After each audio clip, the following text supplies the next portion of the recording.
I'm trying to get over a guy I never dated. He introduced himself via alias using a smile instead of his given name, but I know his name. It fits between my teeth like a thermometer, measuring the warmth it brings my insides. We don't speak much. Or rather, he speaks in epithets to which my responses can only hold a torch. He comes when the wind blows and I am breathless, burying what I want for what sounds like honesty, because lying to myself gets easier when I pronounce it correctly. It's my fault we are nothing but conversation. My first love was language, or my first language was love, I think, but that gets lost in the syllables. In my mind, we love in paradox.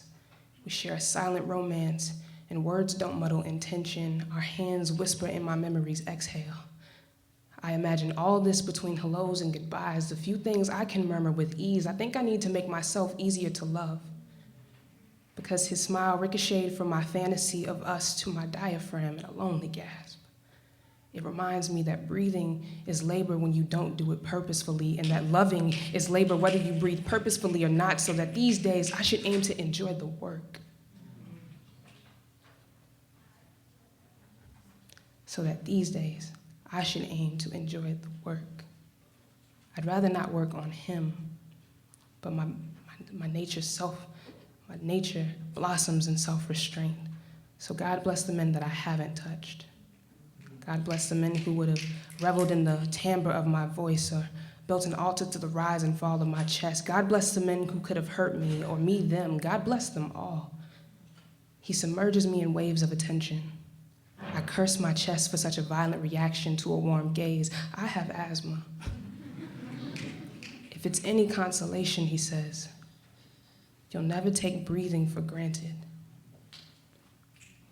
I wonder if he can feel the air locked within my ribs, or if I can perform CPR on myself if I hold it there too long. You see, I'm trying to convince myself of the advantages of being alone, that sabotaging relationships is the highest form of self-preservation, and that breathing is only special in cemeteries and seas.